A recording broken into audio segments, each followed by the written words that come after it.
போய்விடக்கூடாது. போன வாரம் என்ன செய்தி சொன்ன? தாழ்மை. அதனுடைய மீதி பகுதியை நீங்க நான் சொல்லியிருக்கேன். அல்லேலூயா.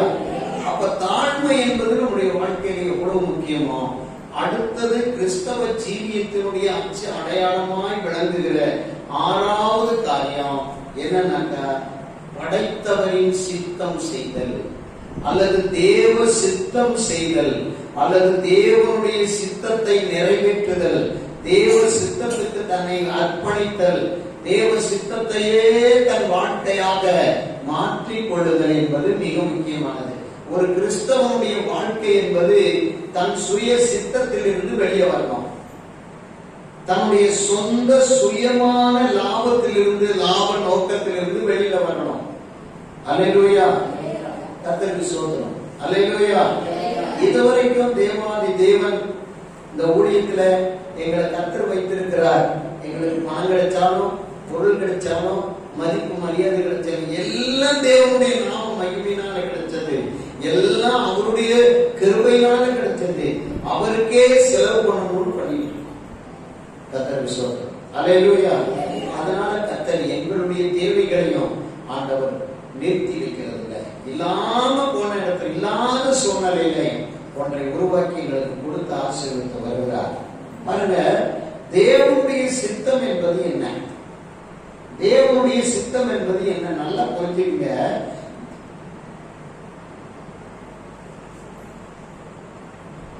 என்ன கவனிச்சு அங்க இங்க பார்த்து தலை புரிஞ்சு போல. தேவ சித்தம் என்பது என்ன சொல்லுங்க. புரியுதா உங்களுக்கு? தேவ சித்தம் என்னன்னு புரியுதா? தேவ சித்தம் என்பது என்னன்னா, என்னுடைய விருப்பத்தின், என்னுடைய விருப்பம் அனைத்திற்கும் ஆப்போசிட் ஆனது, என்னுடைய விருப்பம் அனைத்திற்கும் எதிரானது, என்னுடைய வாழ்வின் அனைத்து நோக்கங்களுக்கும் மாறானது. அல்லேலூயா.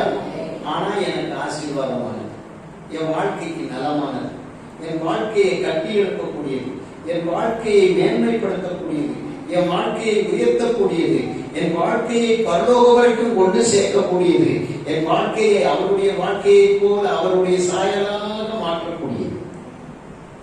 ஆனா என்னுடைய விருப்பம், என் நோக்கம், என்னுடைய செயல்பாடுகள், என்னுடைய அந்த ஓன் வில்லி, அது என்னுடைய விருப்பம் எல்லாத்துக்கும் ஒரு சைடு எஃபெக்ட். என்னுடைய எனக்கு விருப்பமானது, என்னுடைய நோக்கமானது, என்னுடைய சுய சித்தமானது எல்லாம் ஒரு சைடு எஃபெக்ட் உள்ளது. இருக்குதா இல்லையா? Side effect. நம்முடைய எல்லா நோக்கத்துக்கும் நம்முடைய சுய சித்தத்துல என்ன இருக்கு? ஒரு பக்க விளைவு இருக்கு. அது நம்மளை ஏதோ ஒரு வகையில அழிக்குது, ஏதோ ஒரு வகையில துக்கப்படுத்துது, ஏதோ ஒரு வகையில நம்மை வேதனைப்படுத்துகிறது. கர்த்தருக்கு ஸ்தோத்திரம். அல்லேலூயா. தேவ சித்தப்படி செய்யணும் எவனும் செய்ய மாட்டான். பேய் வருது உன் வீட்டுக்குன்னு சொன்னாதான் நம்புறோம். பேய் வந்து முடிச்சு குடுமி ஆட்டினாதான் பாஸ்டர் தேவிக்கமா பண்ணுவார், இல்லைன்னா வேற எதுக்கும் வர மாட்டான். தேவ சித்தம் என்ன என்பதை நீ அறிந்து கொள்ள தேவனுடைய பாதத்துல முதல்ல நீ நேரத்தை செலவு பண்ண உடனே தீர்மானிக்க. அல்லேலூயா. அல்லேலூயா. தேவ சித்தம் என்பது என்ன என்பதை நீ அறியாம நான் செய்யறதெல்லாம் தான் தேவனுடைய விருப்பம், நான் செய்யறதுதான் ஜெபம், நான் நினைக்கிறது தான் கிறிஸ்தவ வாழ்க்கைன்னு நினைச்சீங்கன்னா நீ தோத்துக்கிட்டு இருக்கேன்னு அர்த்தம். சீக்கிரமா உன் வாழ்க்கையில மகா தோல்வியும் படு தோல்வியும் வந்து உடனே எங்கேயோ புடப்புல தள்ளி விட்டுறோம். குப்பையில போய் கிடப்ப, இல்லைன்னா புடாப்புல போய் பள்ளத்துல கிடப்ப. தேவ சித்தம் என்பது உன்னுடைய முழு சுயத்துக்கும் மாறானது, உன் முழு சுய விருப்பத்திற்கும் மாறானது. அல்லேலூயா. அல்லேலூயா.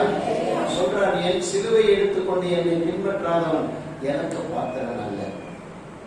நீ தேவனுடைய சிலுவையை உன் தோளின் மேலே சுமந்து கொண்டு அவர் பின்னே செல்ல வேண்டும் என்பது அவருடைய சித்தம். அல்லேலூயா. ஆனா அதுலயும் ஆண்டவர் ஒரு கன்செஷன் கொடுத்திருக்கிறார். என்ன தெரியுமா? என்னுடைய நுகம் மெதுவாயும் என்னுடைய சுமை லகுவாயும் இருக்கிறது. அல்லேலூயா. உன் மேல சிலுவையை கர்த்தர் தூக்கி வைக்கும் போதே அந்த சிலுவையின் கொடுமையையும் பாரத்தையும் பலத்தையும் அவர் எடுத்துக்கிட்டு இருக்கார். அவர் எடுத்துக்கிட்டு உனக்கு பெரிய நடக்க விட்டுருக்கார். ஆனா நீ சிலுவையை எடுத்துக்கிட்டு தான் போகணுங்கிறது என்னது? தேவனுடைய சித்தம். உன் சிலுவையை நீ தோற்காம நீ தேவனுக்கு பின்னால போக முடியாது. அல்லேலூயா. அவர் சொன்னதை நீ நிறைவேற்றாம அவருக்கு பின்னால போக முடியாது.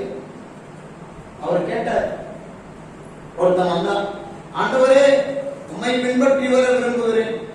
இருக்கட்டப்பா, நல்ல விஷயம், வா. ஆனா ஒரு விஷயம், நரிகளுக்கு குடிகள் உண்டு, ஆகாயத்து பறவைக்கு கூடு உண்டு. நான் மனுஷகுமாரி, எனக்கு தரசாட்சி கூட அந்த வரியா என்ன சத்தம் இல்ல.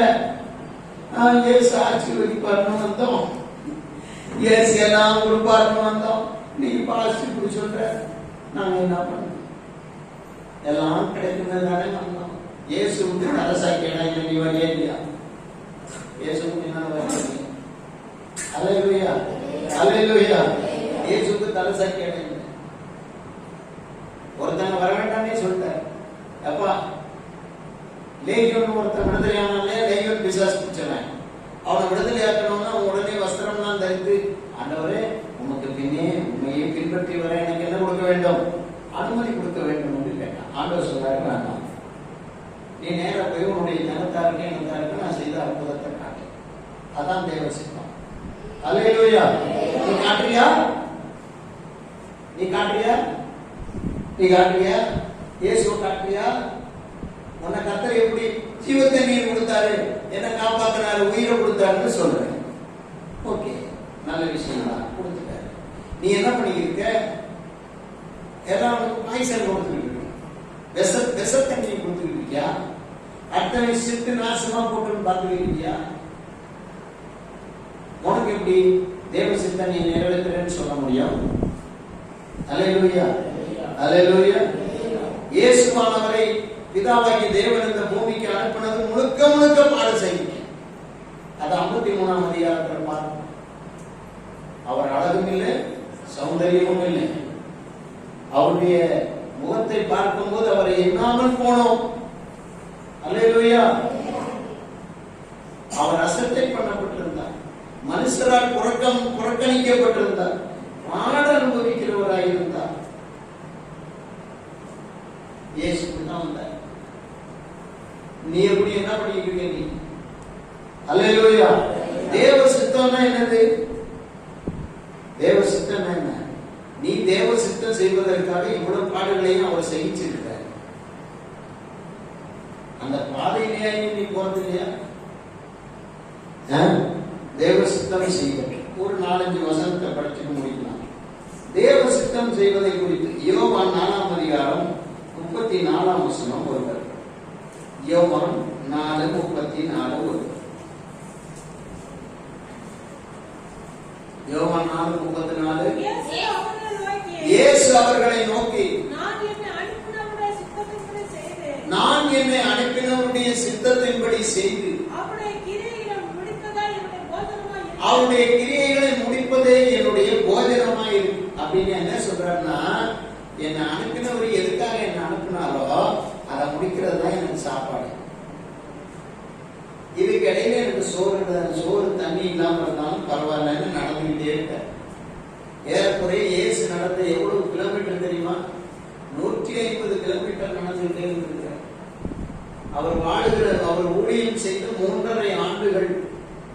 அல்லேலூயா. 33 வயசுல அவர் மரித்தார். 3.5 ஆண்டுகள் தெய்வம் நன்மை செய்கிறவராக சுற்றி திரிந்தார். 150 கிலோமீட்டர் நடந்து கொண்டே இருந்தார்.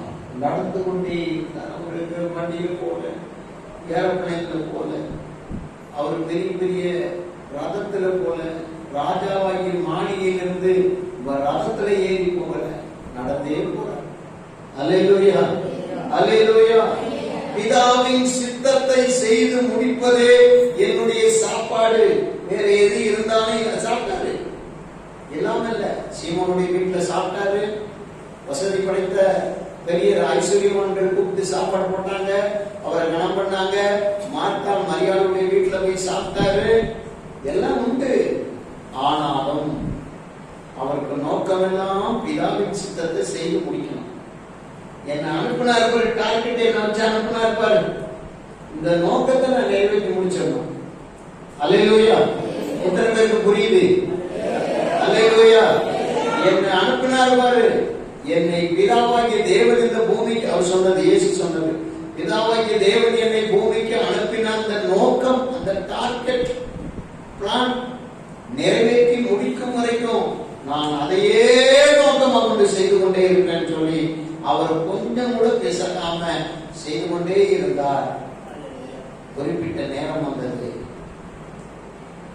கடைசியில கிருஷ்ணமணி தோட்டத்துல போய் ஃபைனல் ஸ்டேஜ் வந்துருச்சுன்னு தெரிஞ்ச உடனே, முடிவு நேரம், முடிவு தருணம் வந்துவிட்டது, தேவ சித்தம் பூர்ணமா நிறைவேறி முடிய போகுதுன்னு தெரிஞ்ச உடனே நேர கிருஷ்ணமணி தோட்டத்துல போய் ரத்த வேர்வையாக, அப்படின்னா உள்ளே இருக்கிற அநேக நரம்புகள் வெடிச்சு ரத்தம் வெளியே வந்தாதான் வேர்வையா வரும்.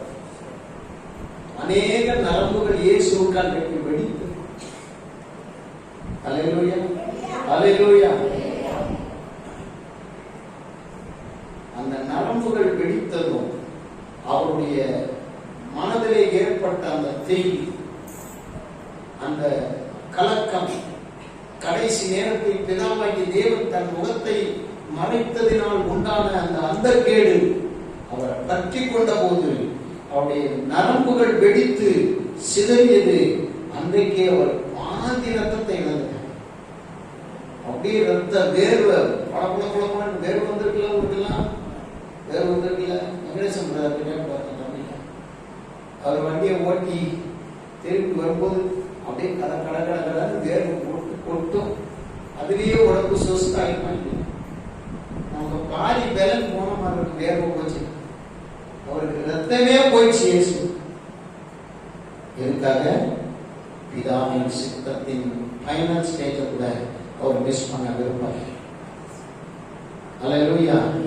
பிதாவின் சித்தம் செய்வதையே கிறிஸ்து தன் அடிச்சுவடாய் கொண்டிருந்தார் என்றால் நாம எப்படி இருக்கணும்? அவருடைய விருப்பம் தானே செய்யணும்.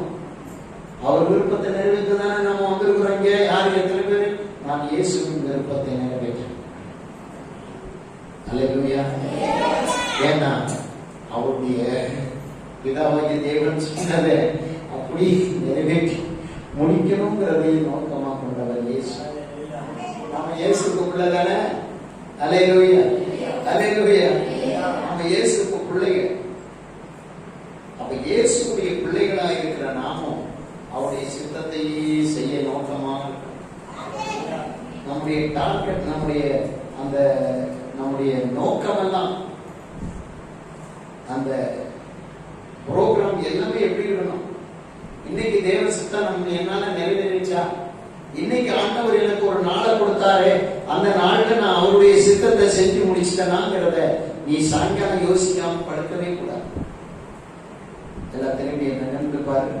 தூங்குறவங்க எல்லாம் ஒரு அலையிலேயே சொல்லுங்க, எல்லாம் முடிப்பாத்தா இருக்கீங்க போல. அல்லேலூயா. இரண்டாவது ஒரு வசனத்தை படிக்கலாம். எபேசியர் 5ஆம் அதிகாரம் 17 முதல்.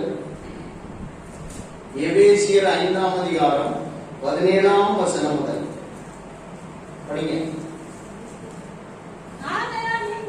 ஆகையால் நீங்கள் மதியற்றவர்களாயிராமல் கர்த்தருடைய சித்தம் இன்னதென்று உணர்ந்து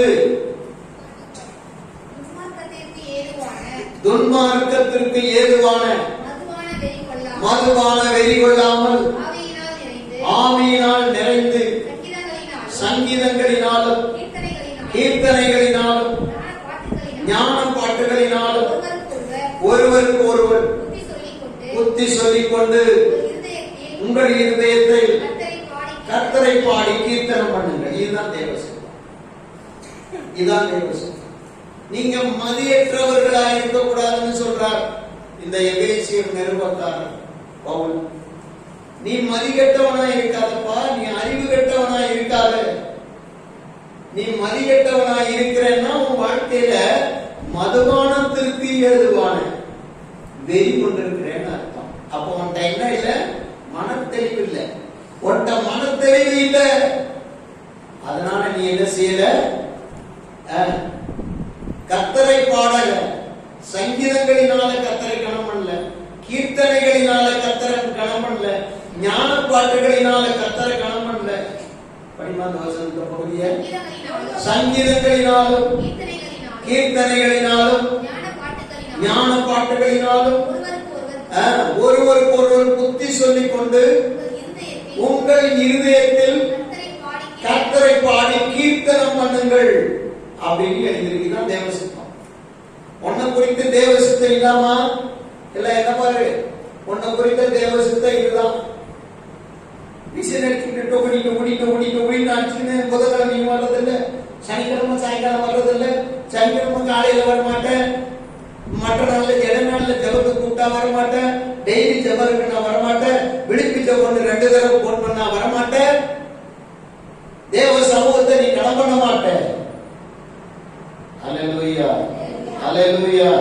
நீ தேவ சித்தம் செய்கிறவனா இருந்தா இப்படி பண்ணணும். எப்படி? ஒருவருக்கு ஒருவர் புத்தி சொல்லிக் கொண்டு உங்கள் இருதயத்திலே கர்த்தரை பாடி அவரை கீர்த்தனம் ஆவியினாலே நிரம்பணும். எந்த ஆவியினால? உலகத்தின் ஆவியினால இல்ல, பிசாசின் ஆவியினால இல்ல, பயத்தின் ஆவியினால இல்ல, உலகத்தின் ஆவியினால, உலகத்துக்கு பயப்படுகிற பயத்தின் ஆவியினால இல்ல, ஜாதியின் ஆவியினால இல்ல, மதத்தின் ஆவியினால இல்ல, கர்த்தரின் ஆவியினால. அல்லேலூயா. நீ நிரம்பணும், நீ நிரம்பணும். நிரம்பி அவரை பாடி அவரை கீர்த்தனம் பண்ணி ஒருவருக்கு ஒரு புத்தி சொல்ற இடம் எது? சபை. இங்கே கூடணும். நீ புத்தி சொல்றியா? சோர்ந்து போனவனுக்கு புத்தி சொல்றியா? பின்வாங்கி போனவனுக்கு புத்தி சொல்றியா? அவன் கேட்கிறான், கேட்காம போறான். 2வது விஷயம், நீ சொன்னியா? பின்மாறி போனவனுக்கு சொன்னியா? சோர்ந்து போனவனுக்கு சொன்னியா? நீயும் சொல்றத நான் சொல்றதுக்கு இடம் கொடுக்க மாட்டேன். அல்ல வேற எவனும் சொல்லணும், அவனுக்கு கொடுக்க சொல்லணும்னு நீ ஒன்னா அனுப்பினாலும் நீ சொல்ல மாட்டேன். அதனால இதுதான் தேவசித்தம். தேவசித்தம் என்னன்னு புரிஞ்சிச்சா? அல்லேலூயா. அடுத்தது ரோமர் 12ஆம் அதிகாரம் 2ஆம் வசனம். ரோமர் 12:2.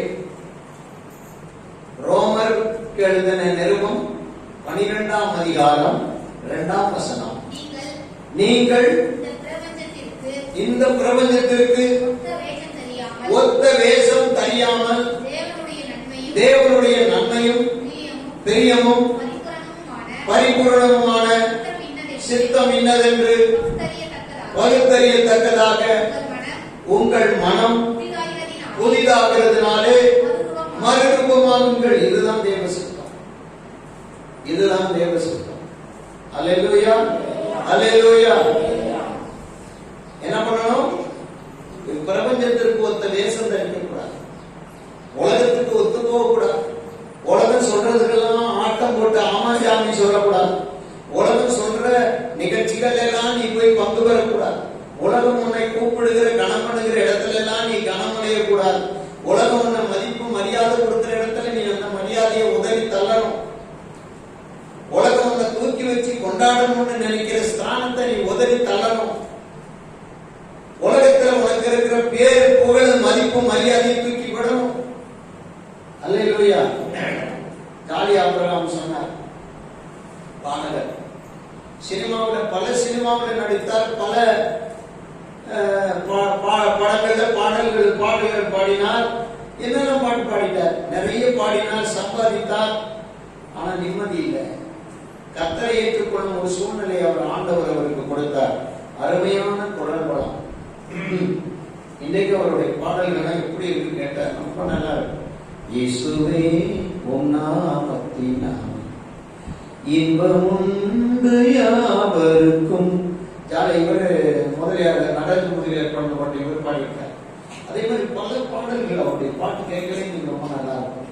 அவர் சொல்றாரு, நான் சினிமாவை விட்டு வெளியிலே இருந்தேன், எவ்வளவோ பணங்கள் வந்துச்சு, உச்சகட்டத்தில் இருந்தேன், எல்லாத்தையும் உதவி தள்ளிட்டு ஆண்டவருக்காக வந்துட்டேன்.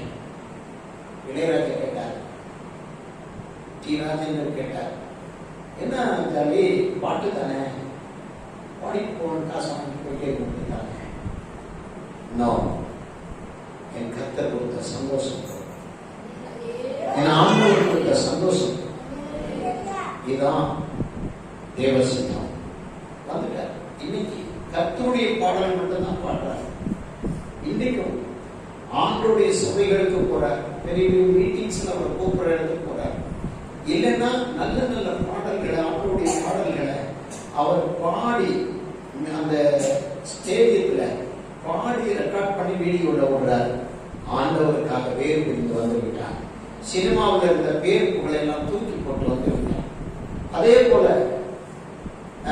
ஏவிஎம் ராஜன் பெரிய பிரச்சனைகள்ல மாட்டி இயேசு அவரை விடுவித்த போது ஃபுல்லா வந்துட்டார் ஆண்டவருக்காக. ஆண்டவருக்காக வந்து நீங்க படத்தை எல்லாம் விட்டுட்டு நீங்க ஏவிஎம் ராஜன் யாருன்னே தெரியாது. நூற்றுக்கணக்கான படங்களை பண்ணி பெரிய சினிமாவை பெரிய பெரிய தெய்வங்களாகவும் பூசாரியாகவும் ஐயராகவும் பெரிய பெரிய நடிப்பெல்லாம் நடிச்சவர். இன்னைக்கு ஹீரோவா நடிச்சவர் இன்னைக்கு எல்லாத்தையும் நோ சொல்லிட்டு வந்துட்டார். இன்னைக்கு சாட்சியா இருக்கிறார் சபைகள்ல. நீ அப்படி இருக்கணும். அதான் தேவசித்தம். உன்னை குறித்த தேவசித்தம். நீ மறுரூபமாகணும். அல்லேலூயா. நீ உன் மனசை புதுதாக்கி கொண்டு மறுரூபமானாதான் நீ கிறிஸ்தவ ஜீவியத்தினுடைய அடிச்சுவடில் அச்சு அடையாளத்தில் நீ நிற்கிறாய் என்ற அர்த்தம்.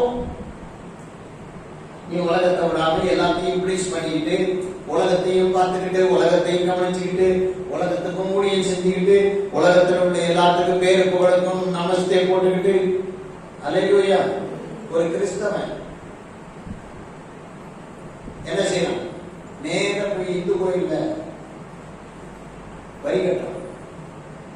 குருவு காசு கட்டி, ஐயா நம்ம பேரையும் சேர்த்துங்க, அந்த மாலையெல்லாம் இவர் பொறுப்பு, இவர் பேர் அங்க புகழ் வரும்னு செய்யறார். மானநட்ட கிறிஸ்தவன். தேவனுடைய பிள்ளைங்க எப்படி இருக்கணும்? தூக்கி ஒதுக்கிட்டு வரணும். அல்லேலூயா. நானும் சினிமா துறைக்கெல்லாம் போனேன். நானும் நிறைய பணம் சம்பாதிச்சேன். எனக்கும் எங்க ஊர்ல நல்ல மதிப்பு இருந்துச்சு. பல காரியங்கள் செஞ்சேன். என் பின்னால எப்போதுமே 25 வாலிபாசங்க சொல்லிட்டே இருப்பாங்க. ஆட்டம் என்ன, பாட்டம் என்ன, சமூக சேவை என்ன, கோயில்களுக்கு திருப்பணிகள் என்ன, எல்லாம் பண்ணிட்டு தான் இருந்தேன். ஆனா எனக்கு நிம்மதி இல்லாம தான் அடைஞ்சேன். கர்த்தர் நிம்மதியை கொடுத்த போது எல்லாத்தையும் முதலி தள்ளிட்டு வந்தேன். அல்லேலூயா. எல்லாத்தையும் முதலி தள்ளிட்டு தான் இன்னைக்கு இருக்கிறேன். சமூகம், தேவ சமூகம் என்னை காப்பாற்றி வைத்திருக்கிறது உண்மையான அந்த தெளிவோட இருக்கிறேன். நான் மறுரூபமாய் இருக்கிறேன். என் மனதளவு மறுரூபமாய் இருக்கிறேன். சோதரம். அல்லேலூயா. என் மனசு புதிதாயிருக்கு. நான் புதிதான ஜீவன் உள்ளவனா இருக்கேன். எனக்கு நம்பிக்கை இருக்கு. இன்னைக்கு செத்தால நான் பரலோக ராஜாவுடைய சமூகத்துல போய் மனமகிழ்ச்சியோட இருப்பேன். உனக்கு இருக்கா? ஐயோ செத்துற கூடாது. ஜெபம் பண்ணுங்க. 80 வயசு கிழவியானாலும் எனக்கு நீண்ட ஆயுசு உண்டாகும் படிக்க பண்ணுங்க. டெய்லி ஒரு பொம்பளை எனக்கு வாய்ஸ் மெசேஜ் போடுவாங்க புதுக்கோட்டையில் இருந்து. ஐயா எனக்கு பெரிய பங்களா வேணும், வீடு வேணும். அவளுக்கு எப்படியும் ஒரு 60 வயசுக்கு ரிட்டையர்ட் ஆகிற டீச்சர் கொடுக்கணும். 60 வயசுக்கு 50 வயசு இருக்கும்போது போன் பண்ணி இது வாய்ஸ் மெசேஜ் போட்டு, எனக்கு நிறைய பங்களா வரணும், கார் வரணும், கார் நிறுத்துற மாதிரி ஒரு பார்க்கிங் வரணும், என் பிள்ளைகளுக்கு எல்லாம் படித்த ரெட்டியார் மாப்பிள வேணும். கண்டிப்பா டெய்லி உனக்கு ஒண்ணுமே கிடைக்காதுன்னு நான் இன்னும் சொல்லலை. அல்லேலூயா. சரி ஏதோ கேட்டுக்கிட்டே இருக்கேன். சரி ஓகே. இந்த மாதிரி எல்லாம் இருப்பீங்கன்னா என்ன செய்யுங்க? இன்னைக்கே மனம் திரும்பிடுங்க. தேவ சித்தம் என்ன? தேவ சித்தம் என்ன? தேவ சித்தம் என்ன? உன் சித்தத்துக்கு மாறானதுதான். நீ உன் சித்தம்ல மட்டங்கள்தான். அல்லேலூயா. நீ மேட்டினே இருப்பேன்னு நினைச்ச, ஆனா ஆண்டவர் தாழ்த்த சொல்ற. ஆமென். நீ பெரிய ஆளுன்னு நினைச்சிருப்ப. இப்பதானே நீ கத்துக்க வேண்டியிருக்கு. போடா போய் சர்ச்சில் உட்கார்ந்து கத்துக்கடான்னு ஆண்டவர் சொல்றாரு. நான் ஜெபம் பண்ணிட்டேன், எல்லாத்தையும் ஆண்டவர் நிறைவேற்றுவாருன்னு நீ நினைப்ப. இன்னும் 10 நாள் ஜெபம் பண்ணுண்டாங்க. அல்லேலூயா. என் தடையெல்லாம் நீங்கிருச்சு, கர்த்தர் எனக்கு பெரிய காரியங்கள் செய்ய போறாருன்னு நீ சொல்லி இருப்ப. இல்லப்பா, உன் தடை கொஞ்சம் இருக்கு, உபவாசம் போடுங்க. 1 மணி நேரம் ஜெபம் பண்ணிட்டு எந்திரிச்சு வந்த பிறகு போய் இன்னும் ஜெபம் பண்ணும் பாரு. அதான் தேவ சித்தம். அப்படித்தான் இருக்கும். அல்லேலூயா. ஏன்னா உன் நிலைமை பத்தி அவருக்கு தானே தெரியும். என்ன தாமஸ் சொல்றது, நம்ம நிலைமை பத்தி கர்த்தருக்கு தானே தெரியும். நம்ம காலையில ஓதும் மந்திரம் போட்டுட்டேன், அதனால நான் ஆத்திரம் சோத்திரம் அப்படின்னு. அல்லேலூயா. கர்த்தாவே எனக்கு ஆத்திரம், உனக்கு ஒரு சோத்திரம், ஆமே நான் போறேன்னு போயிட்டேன். ஜெபம் பண்றேன். விசுவாசி தான் இருப்பான். அல்லேலூயா. அப்ப தேவ சித்தம் என்னது? நீ மறுரூபமாக வேண்டியது. தேவ சித்தம் யாரு? நீ யாரா மாறணுங்கிறது? மறுரூபமாக வேண்டும், மனம் புதிதாகணுங்கிறது தேவ சித்தம். உன் மனசு இது வரைக்கும் அழுக்காவே இருக்க, உன் மனசு இது வரைக்கும் அந்தகாரமாவே இருக்கு, உன் மனசு இது வரைக்கும் உலகத்தை விட்டு விட மாட்டேங்குது, உன் மனசு இன்னும் விக்கிரக ஆராதனை விட மாட்டேங்குது, உன் மனசு இன்னும் வேசித்தனத்தை விட மாட்டேங்குது, உன் மனசு இன்னும் குடிய விட மாட்டேங்குது, உன் மனசு இன்னும் அசுத்தமான காரியங்களை விட மாட்டேங்குது, உன் மனசு இன்னும் ஜாதியை விட மாட்டேங்குது, உன் மனசு இன்னும் மதத்தை விட மாட்டேங்குது, உன் மனசு இன்னும் ஊர்கட்டுப்பாட்டு வெளியே வர மாட்டேங்குது. நீ தேவசத்தை செய்து ஐயாசப்பா பின்னால போய் அந்த பொறுத்தட வீதி, அது பொறுப்பரன் வீதி, பழங்கி கற்களும் அங்கு பழிச்சிடுது. அங்க போறிய நீ எப்படி போவ? எப்படி போவ? உன்னை எப்படி அவுறாங்க? என் வீட்டுல ஒரு நாய் வளர்க்குற அசிங்கமாய் வெளியே போய் உணவுன்னா அதை துரத்துறது பொறுத்து. அல்லேலூயா. அதை துரத்துறது பொறுத்து எங்கேயா போய் சேர்த்து போய் வந்துடும். அது துரத்து சும்மா விட மாட்டோம், அப்படி துரத்தி கத்தோட சொல்றோம். அல்லேலூயா. யாரும் டைம் எல்லாம் பார்க்க கூடாது. நீ லேட்டா தானே வந்தீங்க. நீங்க அந்த மாதிரி டைம் பார்க்குற ஆளா இருந்தா கரெக்டா இங்க 9:45 அவங்க உட்காருவீங்க. அதனால பிரசங்கத்தை நல்ல தேவ சித்தம் செய்ய வேண்டும். அல்லேலூயா. இன்னொரு வசனத்தை படிச்சு நாம முடிக்க போறோம். 2 வசனம் இருக்கு. மத்தேயு 21:28 முதல். மத்தேயு 21ஆம் அதிகாரம் 28 முதல். சீக்கிரம் படி.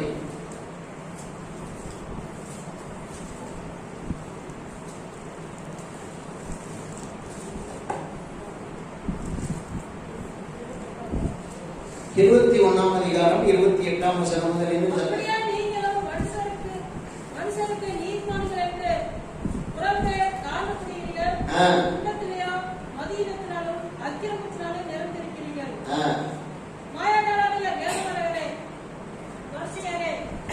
மத்தேயு 21ஆம் அதிகாரம். ஆயினும் உங்களுக்கு எப்படி தோன்றுகிறது? ஒரு மனுஷனுக்கு 2 குமாரர் இருந்தார்கள். மூத்தவனிடத்தில் அவன் வந்து, மகனே நீ போய் இன்றைக்கு என் திராட்சை தோட்டத்தில் வேலை செய் என்றான். அதற்கு அவன் போமாட்டானா? ஆகிலும் பின்பு அவன் மனஸ்தாபப்பட்டு போனான். இளையவனிடத்திலும் அவன் வந்து அப்படியே சொன்னான். அதற்கு அவன் போகிறேன் ஐயா என்று சொல்லியும் போகவில்லை. இவ்விருவரில் எவன் தகப்பனுடைய சித்தத்தின்படி செய்தான் அப்படின்னு ஒரு கேள்வி கேட்கிறேன். அல்லேலூயா. 2 பிள்ளை. அதுல ஒருத்தனை பார்த்து, அப்பா இன்னைக்கு மூத்தவனை பார்த்து ஏன் வயல்ல போய் வேலை செய்ப்பா அப்படிங்கிற. அழ முடியாதுப்பா, சொந்தமா என்ன தொலை பண்ணிருக்கேன் அவன் போயிட்டு போயிட்டான். ஆனாலும் அவனுக்குள்ள ஒரு மனசா, அப்பா சொன்னாரு நம்ம செய்யாம அதை அலட்சியம் பண்ணி வளர்த்தவே போயிடலாம், போய் வேலையை செய்யலாம் அப்படின்னு வேகமா போய் அந்த வேலையை ஈடுபட்டான். இன்னொருத்தன் இளைய பையன், அவனை கூப்பிட்டு, அப்பா நீ போப்பா கொஞ்சம் அண்ணனுக்கு உதவியா இந்த திராட்சை தோட்டத்தில் வேலை செய்வா. அப்புறம் ஐயா உடனே போறேன்பா அப்படின்னு சொல்லிட்டு அப்படிதான் சொல்லுவான்னு போயிட்டான். நெருங்கி விடும். ராஜதோட்டத்துக்கு போறாரு. இப்ப கேட்கிறார் இயேசு, இதுல யாரு தேவ சித்தத்தை செய்தார், தகப்பனுடைய சித்தத்தை செய்தார்? நான் இதுல ஒரே ஒரு காரியத்தை சொல்லி முடிக்கிறேன். அதாவது ஃபர்ஸ்ட் ஏதோ முரட்டாட்டமா கொஞ்சம் நடந்தவன் கூட பின்பு யோசித்து நாம் ரட்சிக்கப்படணும், நாம் அபிஷேகம் பெறணும், நாம் ஞானஸ்நானம் எடுக்கணும். பாஸ்ட் இவ்வளவு காலம் சொல்லி நம்ம அடங்காம தெரியுமே, இவ்வளவு பாஸ்ட் கெஞ்சி சொல்லி கூட அவரை நம்ம அலட்சியம் பண்றோம். கர்த்தரை தானே அலட்சியம் பண்றோம். நமக்காக தானே இந்த காரியம். திராட்சை தோட்டத்துக்கு போன மூத்த பையன் யோசிச்சிருப்பான், நமக்காக தானே இந்த சொத்தெல்லாம் சேர்த்து வச்சு இந்த திராட்சை தோட்டத்துல செடியெல்லாம் நட்டு நம்மளுக்கு வேலை செய்ய சொல்றாரு. நமக்கு தானே அது சொந்தம், அப்பனுதான் சொந்தம், நமக்கு தானே எழுதுவாரு. இப்படி இருக்கும்போது நம்ம வேலை செய்யாம சுத்திட்டு தென்னமா தெரியலாமான்னு மனஸ்தாபப்பட்டு போயிட்டாங்க. இன்னைக்கு உங்களை நான் கேட்கிறேன், தேவ சித்தம் நீங்க ஞானஸ்நானம் எடுக்கணும். தேவ சித்தம் நீங்க ஆண்டவருடைய பிள்ளையா முழுசா இருக்கணும். தேவ சித்தம் எல்லாவற்றுக்கும் முழுமையா கர்த்தருக்கு ஒப்பு கொடுக்கணும். ஆண்டவர் சொல்றாரு, முழு மனதோடும் முழு இருதயத்தோடும் முழு ஆத்மாவோடும் தேவனிடத்தில் அன்பு கொடுக்கணும். நீங்க என்ன பண்றீங்க? பாதியை பிசாசுக்கு கொடுத்துட்டு பாஸ்டர் முதல்ல கணம் பண்ற மாதிரி நடிச்சுட்டு பிறகு பிசாசுக்கு இடம் கொடுத்துறீங்க. அல்லேலூயா. வீடு பிரதிஷ்டையில இருந்து, பிள்ளை பிரதிஷ்டையில இருந்து, கல்யாணத்தில இருந்து, தேவன் செய்கிற தேவனுக்குரிய காரியங்கள் அனைத்திலும் முதல்ல பாஸ்டர் கணம் பண்ற மாதிரி ஒரு நடிப்பு நடிக்கிறது, அதுக்கப்புறம் பேய் கேட்க. நீ எங்க தேவ சுத்தம் செய்கிறன்னு அர்த்தம்? அல்லேலூயா. ஆண்டவருடைய வசனம் கடைசியா சொல்லுது, மத்தேயு 6ஆம் அதிகாரம் 10ஆம் வசனத்துல, உம்முடைய சித்தம் பரமண்டலங்களில் செய்யப்படுவது போல பூமியிலையும் செய்யப்படுவதாக. இந்த ஒரு வார்த்தை எழுதியிருக்கு, என் சித்தத்தின்படி செய்கிறவனே அல்லாமல் என்னை நோக்கி கர்த்தாவே கர்த்தாவே என்று கூப்பிடுகிறவன் எனக்கு பாத்திரன் அல்ல. ஆண்டவர் இன்னைக்கு சொல்லுவார், உம்முடைய நாமத்தினால அற்புதங்களை செய்தோமே, உம்முடைய நாமத்தினால பிசாசுகளை துரத்தினோமே, உம்முடைய நாமத்தினால அதெல்லாம் பண்ணோமே அப்படின்னு பரலோகத்துல போய் நிற்கும் போது, சீச்சி உங்களை அறிய, உங்களை தெரியாது, எனக்கு நீங்க யாருன்னே எனக்கு தெரியாது அப்படின்னு ஆண்டவர் சொல்லி உனக்கால் போடுங்க, உனக்கால் போடுங்க. கிறிஸ்தவ ஜீவியத்தினுடைய அச்சு அடையாளமாய் காணப்படுகிற 7 காரியத்துல 6வது விஷயத்தை சொல்லிட்டேன். பிதாவின் சித்தம் செய்யும். ஆண்டவருடைய சித்தம் செய்யத்தான் நம்மளை கர்த்தர் அழைச்சிட்டு வந்திருக்காரு சபைக்கு. உலகத்துல போய் அங்க உலகத்தை முக்கா பிரியப்படுத்திட்டு கொஞ்சோண்டு ஆண்டவருடைய பாத்துல ஞாயிற்றுக்கிழமை மட்டும் வந்து உட்கார்றதுக்கு இல்ல தம்பி. ஞாயிற்றுக்கிழமை மட்டும் வந்து உட்கார்ந்து ஞாயிற்றுக்கிழமை ஏதோ ஒரு ஃபார்மாலிட்டி செஞ்சுட்டு போறதுக்கு இல்ல தங்கச்சி. நீ தேவ சித்தம் செய்கிறவனாயிருந்தால் முழு மனதோடு ஆண்டவரிடத்தில் அன்பு கூறணும். நீ மறுரூபம் அடைய வேண்டும். ஆண்டவர் போ சொல்ற இடத்துக்கு போகணும். ஆரம்ப காலங்களில் கொஞ்சம் முரட்டு பிடிச்சிருந்தாலும் இன்னைக்கு உங்களுக்கு சொல்றேன், ஞானஸ்நானம் எடுக்க இவ்வளவு நாள் முரட்டு பிடிச்சிருந்தாலும் இன்னைக்கு போய் அப்பா சொன்னாரு, நம்ம போய் ஞானஸ்நானம் எடுத்துருவோம், நம்ம ஆண்டவருக்கு தன்னை அர்ப்பணிச்சிருவோம், என் வாழ்க்கையிலுமே கர்த்தருக்கு தான் நீ முடிவு பண்ணிக்கோ. நாளைக்கு நீ உயிரோடு இருப்பேங்கிறது என்ன நிச்சயம்? இன்றைக்கு உன்னுடைய ஜீவன் எடுத்துக் கொள்ளப்பட்டால் நீ எங்கு போவாய்? உன்னுடைய நித்தியத்தை எங்கே கழிப்பாய்? எல்லாரும் ஜெபம் பண்ணுங்க, எல்லாரும் ஜெபம் பண்ணுங்க. ஆண்டவரே உமக்கு ஸ்தோத்திரம், உமக்கு ஸ்தோத்திரம், உமக்கு ஸ்தோத்திரம். ஹல்லேலூயா.